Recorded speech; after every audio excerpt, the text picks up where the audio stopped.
అయ్యా నీకు 30 మంది సభ్యులు ఉన్న 9 మంది పార్టీ మారిన 30 మంది సభ్యులు అంటే చిన్న రాష్ట్రం మంచి మంచి మంచి సభ్యులు వచ్చి మాట్లాడితే మీకు పూర్తిగా సపోర్ట్ చేస్తాం. మీరు మాట్లాడేటప్పుడు డిస్టర్బ్ చేయం.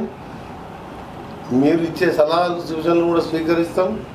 మేము చేసే మంచి పనులని తెల్ల రేషన్ కార్డులని సన్న బియ్యం దేశ చరిత్రలో రికార్డు సృష్టించి ఉచితంగా మహిళలకు బస్సులు పంపించింది. 5 లక్షలు పెట్టి ఇంధనమ్మ ఇల్లు అనేది ప్రతి ఊళ్ళో 40-50 ఇల్లు నడుస్తున్నాయి. భారతదేశంలో బహుశా చరిత్రలో 5 లక్షలు ఇంటికి ఇచ్చుడు ఎక్కడే లేదు. ప్రైమ్ మినిస్టర్ ఆవాస యోజన ఇండ్లు ఇస్తారు 1,75,000. ఇవన్నీ మేము చేయలేకపోయినా మీరు చేస్తుండ్రు. ఇంకా ఇది రైతు బంధు కొంత తొందరగా చేయండి, ఇంకేమైనా చేయండి. మీరు ఇంటిగ్రేటెడ్స్ కూడా 20,000 కోట్లతో ఇంటర్నేషనల్ మోడల్లో కడుతున్నారు. మీకు అభినందిస్తున్నా అని అభినందన చెప్తూ పోయిందే ఉంది. ఆయన హోదా పెరుగుతుంది కదా, ఆయనకు కూడా గౌరవం పెరుగుతుంది. తెలంగాణ రాష్ట్రంలో నేను చేయని పనులు కాంగ్రెస్ పనులు కొన్ని చేస్తుండ్రు.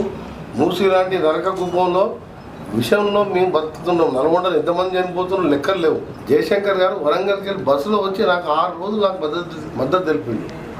ఎందుకంటే మా దగ్గర నీళ్లు తాగాలని ఇక్కడ మీరు నల్గొండ రిపోర్టర్లు ఉన్నారు. ఆ కాలంలో ఉన్న మీ రిపోర్టర్లు మీ తల్లిదండ్రులు అడగాలి. నోట్లో పెట్టుకుని మొత్తం ఉప్పు కాదు విషయం తాగినట్టే. కింద ఫ్లోరైడ్ పైన హైదరాబాద్ డ్రైనేజ్ అంతా ట్రీట్మెంట్ చేయడం డ్రైనేజ్ అంతా మా నెత్తిన పడితే అక్కడ ఫార్మా ఇండస్ట్రీస్ ఒకవైపు ఇది మేము అసలు మా 30-40 లక్షల మంది బతుకు అంటే అసలు ప్రభుత్వం ఉన్నది 30-40 లక్షల మంది. అప్పుడంటే ఆంధ్ర ప్రభుత్వం చేయలేదు.